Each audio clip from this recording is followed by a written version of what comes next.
Hello, everyone, and welcome to the Know to Grow podcast. I'm your host, Dr. Ivan Khan, and I'll be breaking down topics around education, growth, and culture with the intention to help your own growth journeys.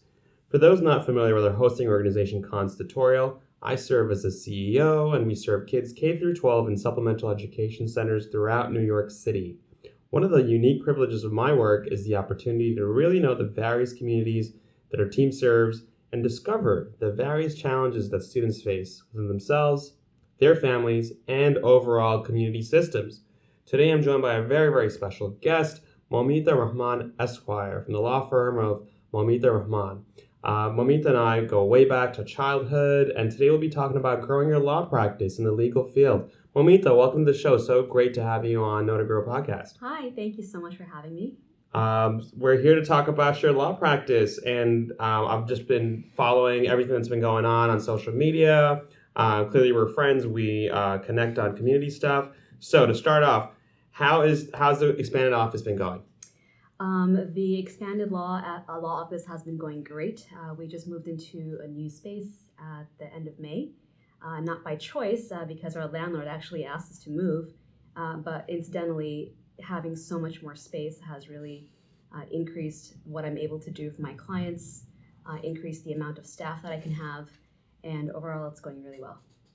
So taking on new space always comes with new challenges, new designs. There's always, you got to pause the work for a little bit. Tell us about some of the challenges and some of the things that your team had to go through during the move.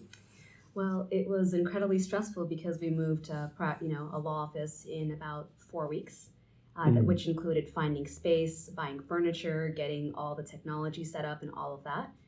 It definitely created some, it was difficult, of course, but we were actually able to keep going with our work. For several weeks, we actually worked with modems that I bought, on a temporary basis because I had no internet. My gosh. Had to push off some client meetings, but everyone made it work, and we love the space. It was a lot of fun to be able to decorate my place the way that I wanted to. When clients come in, they feel pretty good. I think they feel very peaceful, and they like being in my office. That's amazing. Look and feel and the customer experience and the client experience is always so key to establishing that trust with someone that you're depending on for important things, whether it's your immigration cases or other cases that you take on. Mm-hmm. Let's start with your childhood a little bit. You're from Queens. You're back in the neighborhood. Yes. I did not realize that our KT studios are right down the hill from Mom. So what's that like? And tell us about your childhood. Yeah, so my childhood, I spent a lot of my childhood growing up in this neighborhood right here, but I actually grew up all over Queens. I moved around quite a bit, so I've grown up, when I first came to the U.S. when I was 5 from Bangladesh, we lived in Astoria, and back then Astoria was still majority Greek, and Bangladeshis were kind of just the newcomers. There was really only two grocery stores, Meghna and I believe it was called Mochuk Bazaar. Oh, wow. And this is a while ago. That's 87. That's like the same year I got to New York City. 80s, yes. Yeah. And it was just a burgeoning community. Yeah. And at that time, we ended up moving from Astoria to Atlanta. Okay. And I spent several months in Atlanta. We moved back to New York the same year. So during 5th grade, I went to 3 different schools. When we moved back to New York, we moved to a different part of Queens called Rego Park. Yeah. And from Rego Park, we moved the year after that to Jamaica. Yeah. And from Jamaica, we moved to Plano, Texas when I was in high school. But just talking about my childhood growing up here in Queens, all I could say is that it was extremely multicultural. Yeah. From the various parts of Queens that I lived in, I had so many different types of classmates. Mm-hmm. Every single neighborhood had different majority ethnicities that I ended up going to school with. But overall, when I think back upon my childhood, it was just so multicultural. I had, I was never a minority. I grew up surrounded by people of color everywhere. Yeah. Except for the times that I moved to Atlanta and then later to Texas. So the diversity of New York City and the outer boroughs was definitely something that you felt more at home with, especially the identity and the multicultural environments. However, it wasn't always the same, especially, 2 decades ago, moving out of state. Yes.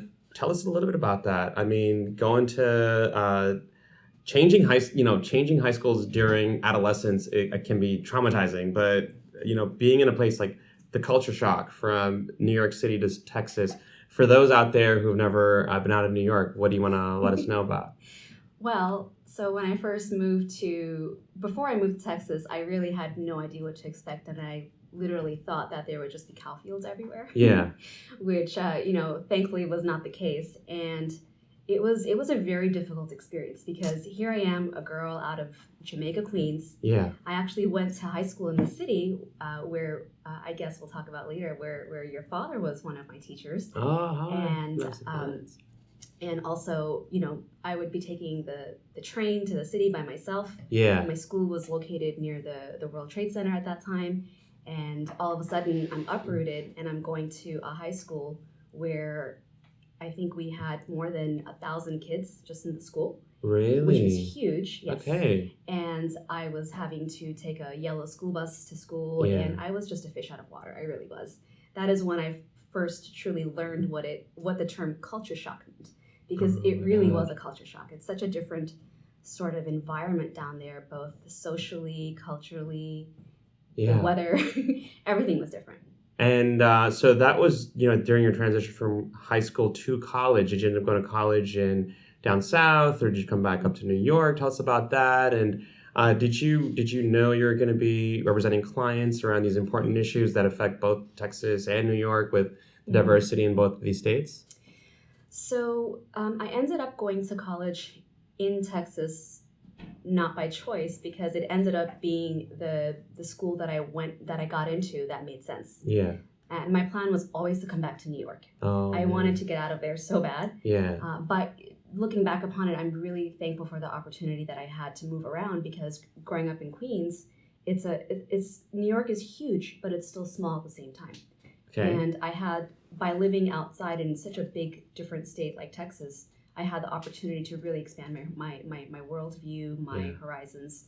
But I ended up going to school down there. Yeah. And incidentally, after my first year of college, my father said, "We're moving back to New York." Oh, that must have been great inside to feel. It was great inside, except I knew that there was no way that I could just stop attending school and transfer to a new school.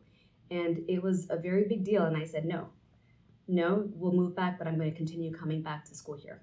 Wow. So that was actually kind of a big thing that I did that did not sit well with my father, especially. That's not common in South Asian culture. It was very uncommon. It's tough for families. Go ahead. Yes, it was very uncommon, and I made clear that I'm not going to disrupt my education, and I'm not going to move back just because.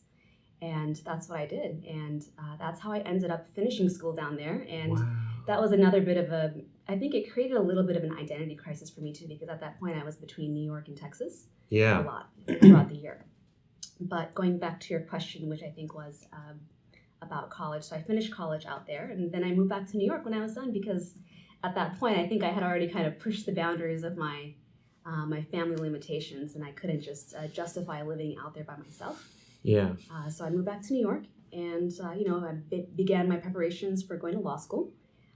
Your question also had to do with did I know what I was going to do? Yeah. How'd you figure that out? I mean, was like you came back, you've gone through undergrad. I mean, what's next? How did you make that jump? I think I always knew that I wanted to go to law school. Because growing up, my mother worked as a paralegal, so I had that exposure through her of a law practice. Yeah. And I think it's really important to have exposure to different fields when you're younger, because that really can influence you and affect you. So I had that exposure from my mother, and I did look up to her. Yeah. So that gave me the idea that planted the seed of working in a law office. I didn't know if I wanted to be a lawyer at such a young age, but I wanted to be like my mom. So she's, I had the privilege of growing up around Lizzie Auntie, and I just always remember her growing up as Auntie who was always the communications host, the journalist.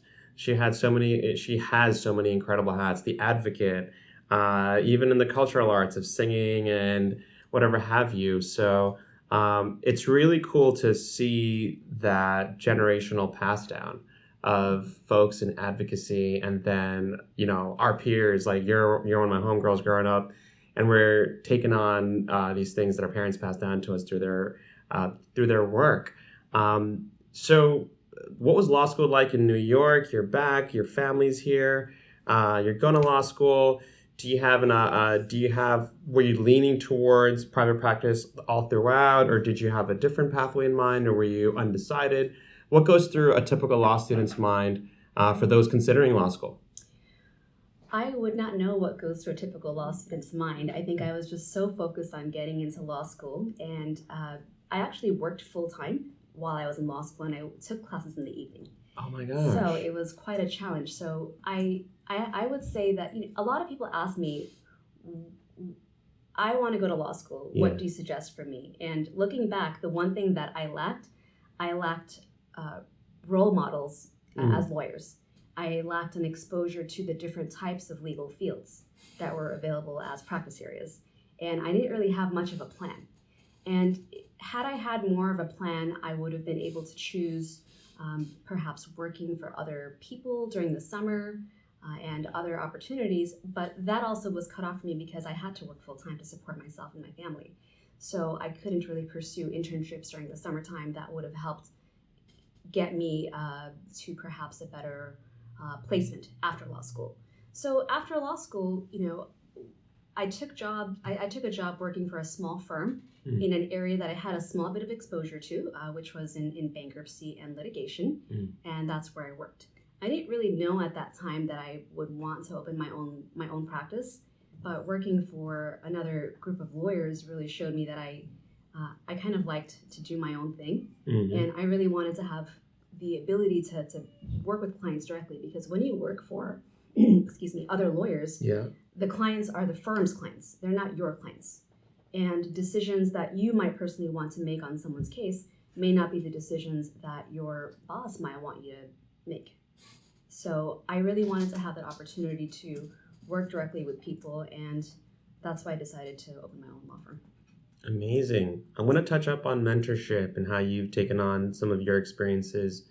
But I do want to ask, if there are folks out there who need an attorney for immigration or for any type of issue they're going through in life, and they're choosing between a small-sized law firm and a mid-sized law firm, and maybe even a large-sized law firm, can you break down a little bit about what the differences are and what they're paying for? Because you're giving us the inside scoop. Hey, the person sitting in front of me may have one pathway to this case, but the bosses or the firm may have a different pathway. So from the client's perspective, what are some things to look out for before we go to our first break? I think that as a client, if you're looking for legal help, you should really choose to work. You should take the opportunity to consult with different lawyers, because ultimately at the end of the day, the person that you work with is going to be, their personality is how you'll be treated for the life of your case. So whether you go to a person who's a solo practitioner or to a large law firm, I don't know if that makes much of a difference, but I do think that if you work with somebody who's a solo practitioner or at a smaller law firm, you'll have probably more individual attention, and your case won't just get passed off to somebody else, and you'll feel better. So to summarize, maybe visit at least 2 or 3 different attorneys within the field that you're looking for, and go with your gut to see who's taking you most seriously, or the best listener, or really fighting for you. And yes, sometimes your gut will tell you that. Yes, I think I'm a big believer in going with your instincts. So, you know, most attorneys will charge a fee for consultation, so you may not be able to have the means to consult with multiple people, but if you do, you should, and go by the recommendations of your friends and family as well, because if you know somebody who's worked with an attorney and they like how they were treated, they like the work that was done on their case, then that's a very good indicator as well. Thank you so much. I'm learning a lot about the field, both as a host and as a prospective client for whatever comes up. So thank you so much. We'll go to you are joined by attorney Moumita Rahman. We'll be back after our first break.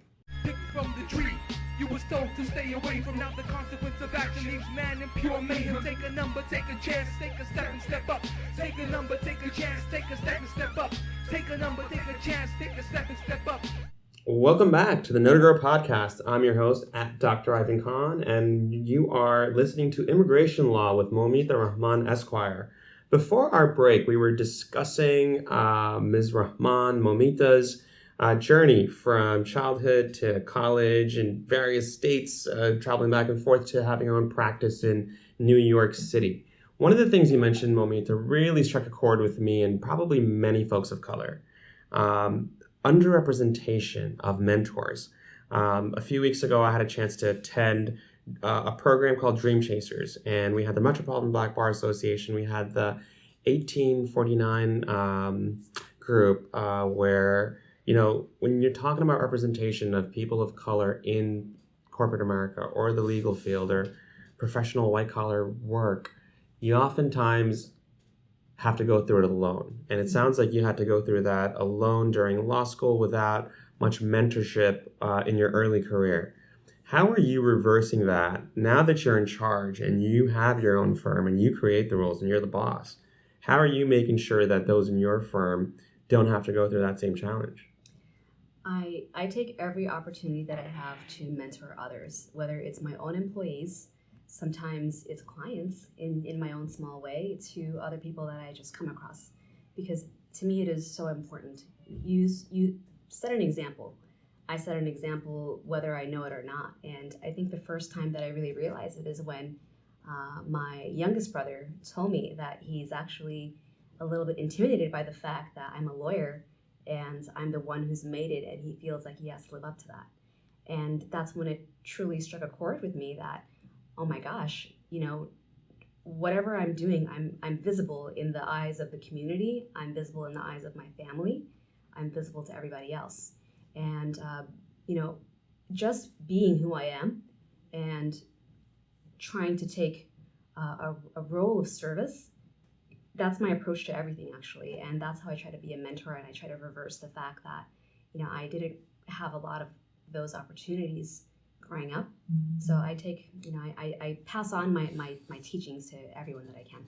That's incredible, and it's so nice to see peers and friends, close friends, take that approach on, paying it forward and giving it back, and correcting some of these things that we missed out on. So for your own personal growth, how do you define that? Where does it start for you? You're real, oftentimes it's a reminder from someone very close, like, oh my gosh, people are looking up to me and in an important way. How are you managing your own personal growth day to day, week to week? Well, I listen to a lot of podcasts, including this one. Thank you. And a lot of the podcasts that I listen to will focus on being a mother, being in business, and just operating a law practice as well. I actually listen to a lot of podcasts about operating a law practice. Give some shout outs, man. Yeah. Well, what are your favorite podcasts in your rotation? One of my favorite. Well, this one is one of my favorites. Another favorite is the 6 Minute CEO, and then there's another one called the Unbillable Hour. Writing these down, right? Yeah. And there's another one called. I don't know if I can say this out loud, but it's say it. What do you got to say? Unfuck your mind. Nice. Like, yeah, we could curse on the Know to Grow pod. It's all good. It's all good. I curse a lot, man. So I listen to a lot of podcasts, and I also do some life coaching, incidentally, through my former client, who has ended up being my life coach. And I think, I didn't know what to expect with the term life coach. You hear it in the movies and things like that. I thought it was very hokey, but honestly, it's something that anyone can benefit from, because you can't be of service to others if you don't take care of yourself first. And we all come with lots of baggage. We all come with lots of, insecurities and fears and other things that prevent us from growing and from moving forward and helping others that way. So I think it's really important to take care of your mind, to take care of your past, so that going forward, you don't let other things hold you back. Amazing. I mentioned it sometimes on my social media. I took on a life coach recently, maybe a month or two ago. And his name is TK, and he wrote a book called Get Unstoppable. And he is a friend through many circles, but more recently our relationships evolved to him being a life coach. So it's like once a week there are check-ins and plans that I set for myself, like on my Google spreadsheet. And sometimes I fall off the horse. I'm not always regular because sometimes the appointments or the webinars conflict with time with my kids. Mm-hmm. So how long ago did you start your sessions as taking on a life coach or a business coach? And how would you advise others who are in like college or law school who don't have the means to pay for a life coach? Clearly podcasts, and we shouted some out. Any other ways that folks can grow the way you're helping yourself? I do think that podcasts are amazing because they're free. Yeah. You can listen to them on your own time. Yeah. You don't have to carve out hours in the day. You can listen to it on your commute or on your drive before you go to bed. Yeah. So I think podcasts really are great, and books. If you like a podcast, look up to see the books that the persons on the podcast recommend, mm-hmm. or maybe ones that they've written themselves, and read blogs and read articles, because you just a life coach by themselves won't help. You need to look beyond as well. Yeah. You have to take inspiration and guidance from everywhere around you. I love that. And, it's always fun when you can put it all together, because you can get, the things that inspire you and you're passionate about, whether it's music, art, or just photography or something cool. And you can bring that into, your personal growth as well. I want to talk a little bit about the types of cases, you work and you represent. Clearly, your law firm has a focus around immigration help. So if you want to talk a little bit about the cases and the types of representation that you do out there before we continue more into the other parts of the growth section. Sure. So I handle exclusively all immigration law cases, and they span from everything from cases about green cards to citizenship applications to removal defense if you're in court. Mm-hmm. And another very large part of my practice is I help file self-petitions for abused spouses, mm-hmm. and for persons who need waivers for extreme cruelty and mm-hmm. battery. Okay. So this is a very large part of my practice. Even though I do everything, I also do a lot of business visa applications as well, and certain investor visas and artist visas, H-1B visas. Yeah. But the one type of case that I really appreciate the chance to work on the most are these cases for abused spouses, mm-hmm. And victims of violence, because to me, these clients have gone through so much, mm-hmm. and to be able to help them when they feel so trapped, mm-hmm. It's truly life-changing, I think. It must be... and it's incredibly difficult too. Yeah, it must be difficult but fulfilling when you're able to make the impact that you set out to achieve with them. Whether it's police responding to domestic violence cases, oftentimes they can be some of the most difficult calls for police to even approach, just because of the volatility of the personal nature of so many of these situations. And hats off to you, and shout outs to all the groups. There are a lot of community groups that are there for folks going through similar situations. So whether you're Saki or some of the other groups out there in the communities, hats off to you all. And, we wish you and, all the folks affected the very best on this. Thank you. How do you manage all of it? I mean, you have serious cases where families may be, torn apart. You have cases where folks have to fear for their personal safety. And when you have your own practice, it's not 9 to 5, Monday through Friday. This shit is 24/7. So how do you balance not only the work, but also your self-care to make sure that you're good to go every day and be the best for your clients? That part's tough. Well, it's all tough. And you know this because you're a parent, mm-hmm. and you have 2 kids, which I don't know how you guys do it, because I think one child is a lot. Oh, yeah. And running a business, being a spouse, being a friend, being a daughter, to its parents and all of that. It's a lot. So one thing that I've definitely let go of is mom guilt. I know that I won't be home. I'll only see my son maybe 1 hour a day, perhaps, at most. And I've made peace with it because now I say, well, okay, I'm at work. I'm doing this for our future. And I'm doing this so that my son will have something to say that he's proud about when he grows up. That my mom is a lawyer and she had this practice and she did this. Next, I make sure that on the weekends, my weekends really are quality time with my family. So I devote it to my son, to my husband, and to visiting family. And whenever I can during the week, I have to work out because I have to take care of stress. I have very, very high stress. My job is just incredibly, it's a very stressful job. And I actually have high blood pressure. And I know that if I don't take care of myself by getting regular exercise, then I will just be a total mess. And I'll be way too agitated. So I have to take care of myself in that way. Another thing that I started doing is acupuncture, which really relaxes me, and I find it helps. So if you don't take care of, just as with personal growth, you have to take care of your mind and your heart, and you have to take care of your body as well. Because if you are not a well person, then it is hard to take care of all of the things and all the people that you want to help and that you want to do. I couldn't agree more with that. During medical school, whether it's all the symptoms above the eyebrows or all the symptoms below the eyebrows, the mind and the body are so interconnected. And there's so many psychosomatic manifestations of stress. And oftentimes you could be the strongest gal or the strongest, guy out there, taking on all the stress in the world on your shoulder and shouldering, but it may really manifest in the most unexpected physical ways. Yes. It could be a GI disturbance, bathroom, interruptions, or sleep disturbance, or appetite change.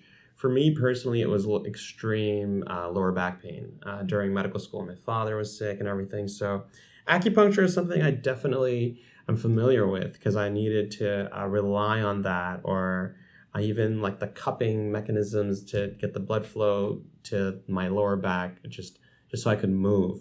So stress is real out there, and I'm so glad that we're getting to talk about it, and especially ways of recognizing when you need to have those moments of self-care, whether it's going to the gym or talking to your coach or taking a walk or even going through therapy. I know you're an avid power lifter for the last few years, so hopefully we can talk about that in the culture section. You can talk about Williamsburg, Brooklyn. So you are listening to the Know to Grow podcast, Immigration Law with Moumita Rahman, Esquire. We will be back after this short break. Fuck it, fed up. My nigga want to take it down south. Sick of cops coming, sick of throwing jacks in his mouth. Gave him half my paper, told him go that route. Few months he got his brains blown out. Now I'm stressed, his baby mother, she tripping, blaming me and his older brothers. Understand the game it be kinda topsy-turvy. You win some, you lose some. Damn, they lost a brother, they mother lost a son. Fuck, why my nigga couldn't stay in NY? I'm a thug, but I swear for 3 days I cried. I look in the sky and ask God why. Can't look his baby girls in the eye. Damn, I'm missing.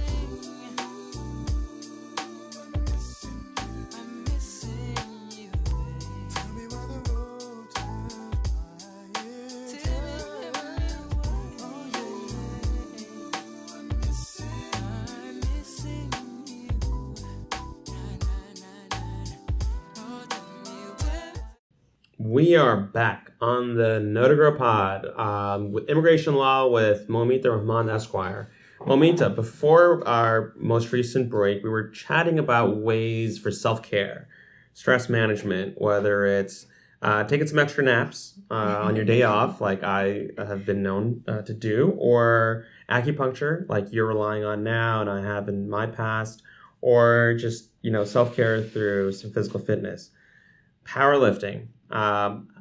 tell the listeners a little about what that is, first of all. I mean, we've seen the social media for your personal and professional pages with the powerlift going on. Tell us about it, when you got into it, and what it's been doing for your growth and just how you feel. Okay. Well, I don't know if I can call myself an actual powerlifter, but I love it. And I think there's three basic lifts, and that's the squat, the deadlift, and the bench press. Bench press, forget about it. I don't even concentrate on that because I'm terrible at it, but I love to squat and deadlift. And I think I really got into it about 2 years ago when at my gym, one of the coaches held a Christmas Eve deadlift party. And that was my very first time doing it, and I had a really hard time, but I think I did up to 86 kg with very bad form. Mm-hmm. And I said, well, I want to do this, and it's very important to me to have really, really good form. Mm-hmm. So I got a little bit of personal training done to learn the form properly, and I really enjoy doing it when I can because it's such a sense of accomplishment to be able to say, well, I just broke my record of deadlifting 200 pounds. I feel good saying that, and I feel good to be strong. And I think strength to me is really important. Physical strength and emotional strength is good too. Mm-hmm. And I think they kind of go hand in hand. Of course. And I kind of like doing something that is unexpected, I think, for somebody who's Bangladeshi girl. Mm-hmm. I like to be able to do this. You enjoy being the rare gem. Yes, but there are more and more South Asian powerlifters now that I see, and I love it. And they're lifting way more than I am because first of all, I think I'm a little bit older, and you're a little bit older. It's hard to make those gains. Got it. And I just don't have the time to devote. But I see them doing it, and I think it's incredible. So all the moms and dads out there are wondering, okay, where the heck is your gym? Is it close to your office? Is it close to home? Your practice is in the city. You are a proud resident of Williamsburg, Brooklyn. You have a toddler. So tell us about how you're managing your powerlifting into being a mom and resident of Brooklyn while you're practicing in the city. How are you managing it all time-wise? The gym that I go to is close to my house. It's in Williamsburg, and it's called Brooklyn Athletic Club. So anyone who happens to be in Brooklyn, please go check it out. I love this gym. This is a big shout out to this gym because I've belonged to them for quite some time, and they have incredible people working there. Yeah. And they are more based on classes, and and doing powerlifting and things like that, and Olympic lifting as well. So I just try to manage it when I can. Sometimes, depends on my schedule. My schedule is so unpredictable because I could be scheduled for court at various times of the day or scheduled for interviews at the immigration offices at various locations and various times. So sometimes it might be very early in the morning if I can go, or maybe I'll leave work half hour early so I could try to get in a session before I go back home. But most of the times it's just on the weekends because Saturday morning, Sunday morning is really when I'll have the time to, a couple of hours to devote to the gym. And that's when I'll try to fit it in. So us parents are still wondering, you have all these responsibilities Monday through Friday, almost 24/7 for the firm. What are some of the special things you like to get to with your youngster on the weekends, with dad and the mom, and the youngster, your husband? Like, what are some of the personal things you like to enjoy on your Saturdays and Sundays when life isn't calling you? Well, I love to just spend the mornings with my son. Yeah. When he wakes up, whether we make a breakfast together, he likes cooking, he loves to read. So a lot of the time he'll say, "Mom, let's read this together," and we'll read books together. I'll play games with him. Do word games, anything. Maybe this is a little bit of the tiger mom in me, but I try to always fit in something academic into whatever I do with him, whether it's reading and encouraging him to pronounce new difficult words or memory games with words. What's he into? He loves to read. Yeah. He's an early reader. Yeah. And he's also started writing too since he's able to put together words on his own. And I'm just trying to encourage that. I want to see where it goes. It's so exciting for me. Oh my gosh. Yeah, and he loves building. He loves building things. I've seen the photos of him and Grandma making stuff together. Yes. They're making, your mom's a avid baker, so he's helping her out, and clearly, the continuation of expression of language. Yes. If it's all right, I wanted to shift a little bit to something more somber. You and I grew up together, and we've had sick dads for a long time. They're no longer. But there are a lot of folks in my community now that are 20, 25 that are dealing with the horrors of ICE, family separation, immigration, or even health issues. How did you get through it, and what would you suggest for those after us going through it? Well, it's really hard. It's just really hard when you have a sick parent, and I can really only speak to having a sick parent. Because I think one of the hardest things that you can go through is watching your parents suffer. Even, my dad passed away last year.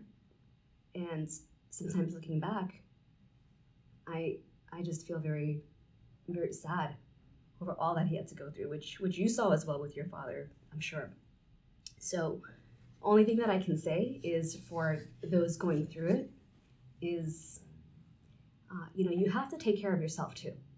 You have to take care of yourself, and life is busy. It's very difficult to just devote every minute of your time to your parent. But you should do what you can do. But you should also still take the time to, take care of yourself, whatever that means. For me, it meant, just, being able to work out every once in a while. But I think, one thing that really, how do you deal with it? How do you deal with grief? Yeah. So grief is different for every single person. Yep. Every single person handles grief differently.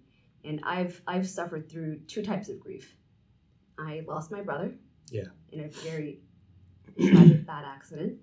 And then I lost my dad after many years of illness. Yeah. And the grief, and it's not just me, right? There's my mom, and there's my other brother as well.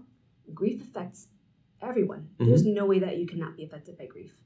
Okay, that's one thing that I want to tell you. If you've suffered something, if you've gone through something traumatic, even if it's not the loss of a parent, if it's, if you've been in a very bad relationship, whatever it is, you will feel the effects of it. It will come out and it will manifest in whatever way. But it's different for everyone. And you have to accept it, and you have to address it. You have to address it in whichever way is best for you, whether it means therapy, whether it means talking about it.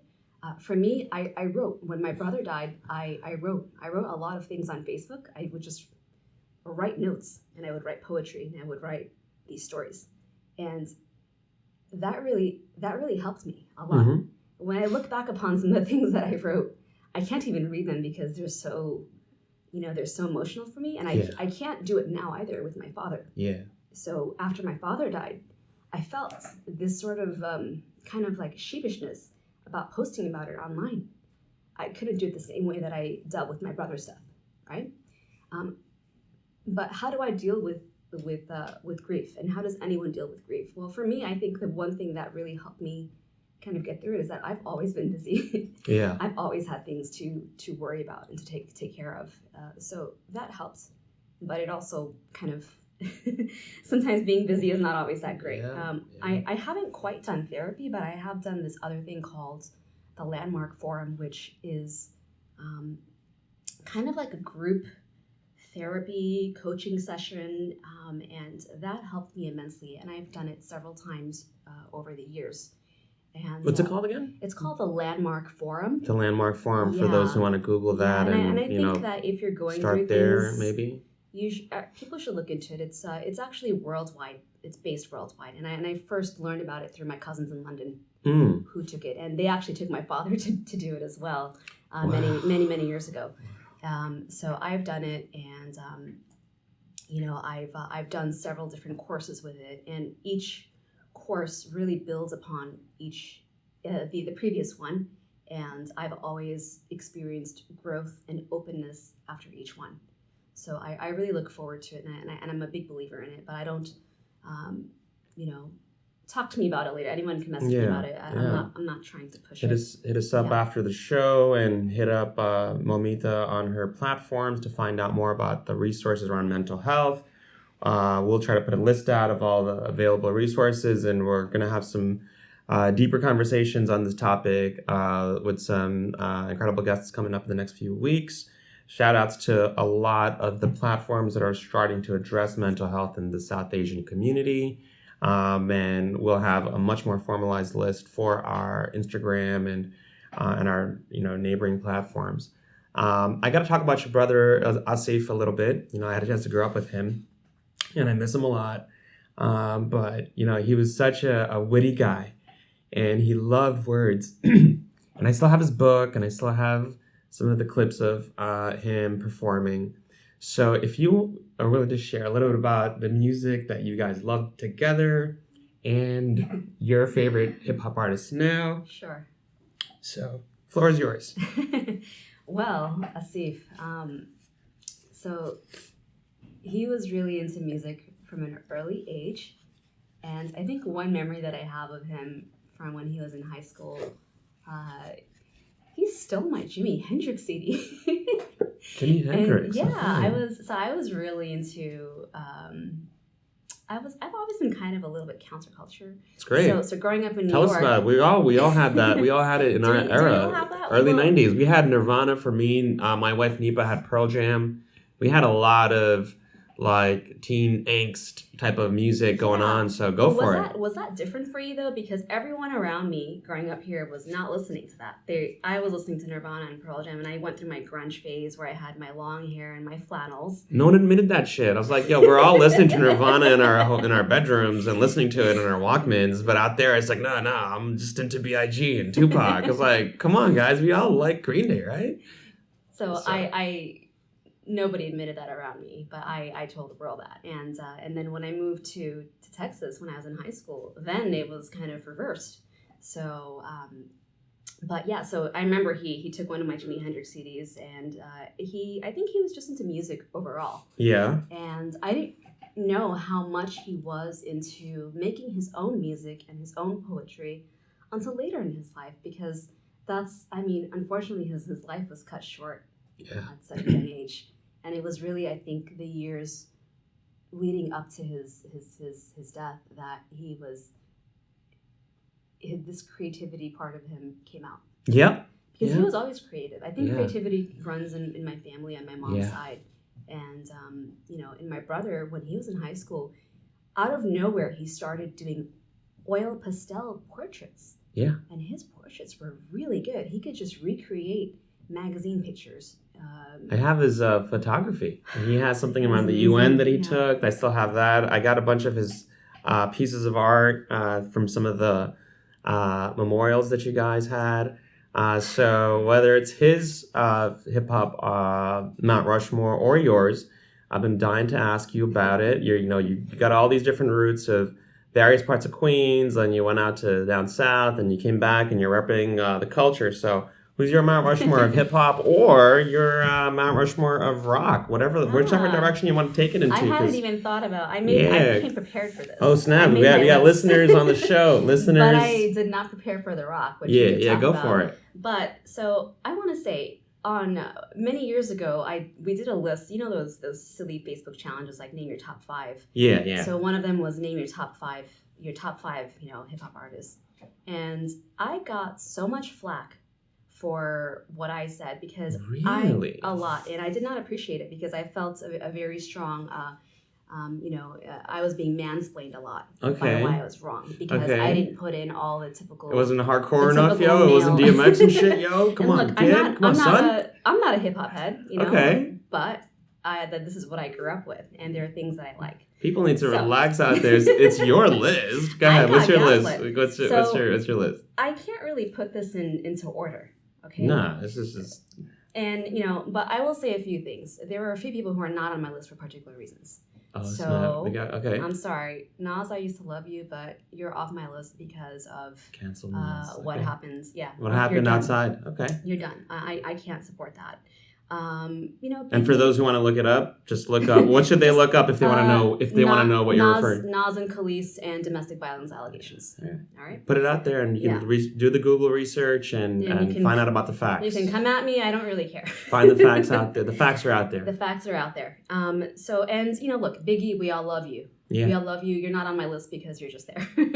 All right. Okay, but if I have to do top 5, can you do that again? He's not on the list because of what? Because he's just there. He's amazing. I love him. He's ever present. He's ever present. It's invaluable to the list. Why do we need to even mention him? Why even have a list if you have Biggie there? Okay, cool. All right. Okay. So number 1, I would say this is not in order. Busta Rhymes. How come nobody mentions him? I grew up with him, and to me he's my earliest memory, and I just have a soft spot for him. One of the greatest live acts too. I love him. He's incredible live. And I feel like I really like what he does on social media. I feel like he's taking care of his kids and shouting out his kids, and that to me that's important. We could Google some Busta Rhymes, and you may be canceling him in the next 10 minutes if I tell you about Busta Rhymes stuff. So if we cancel rappers, if we cancel hip hop artists, okay. I will cancel you. Busta Rhymes cooperation for but yeah, we got to give it up for Busta Rhymes. Trevor, who's your next? Lauryn Hill. Of course, Lauryn Hill, just amazing all around.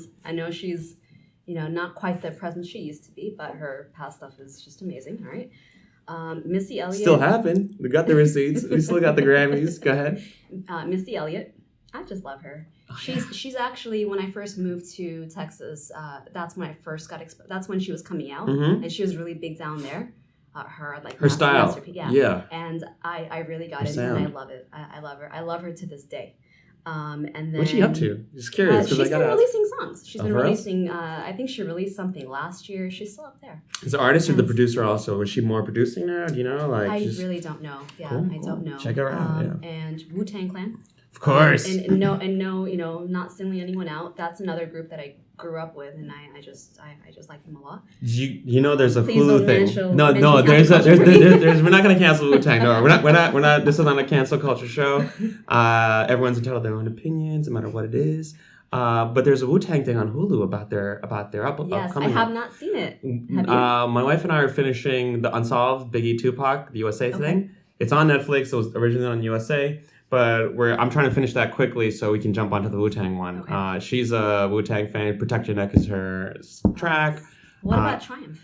That's my opening. That's your opening. I mean, Triumph was like, for all the young cats, Triumph was like the hit on their second album. And I think their first album was such a masterpiece that people were expecting that. And Triumph definitely hit that nail, did it. But the rest of the album couldn't, hold up to the masterpiece that is 36 Chambers. But how about your final act? So my final is going to be Cardi B. Yeah. Okay, because... Okay, I'm not going to try it. Please, everybody disregard that. Because she is I really like her because she's a very honest person. She's very confident, and she puts herself out there, and she really does not give a flying fuck. And I love that, and that's something that I kind of, a lot of the way that the things that I was taught growing up, about don't do this, don't disrespect that, don't go out of line. It's very hard to let go of some of these filters that hold you back. Yeah. And she does not let those things hold her back, and I don't want to say that I look up to her, but I really like what she does, and it actually helps me kind of be myself as well.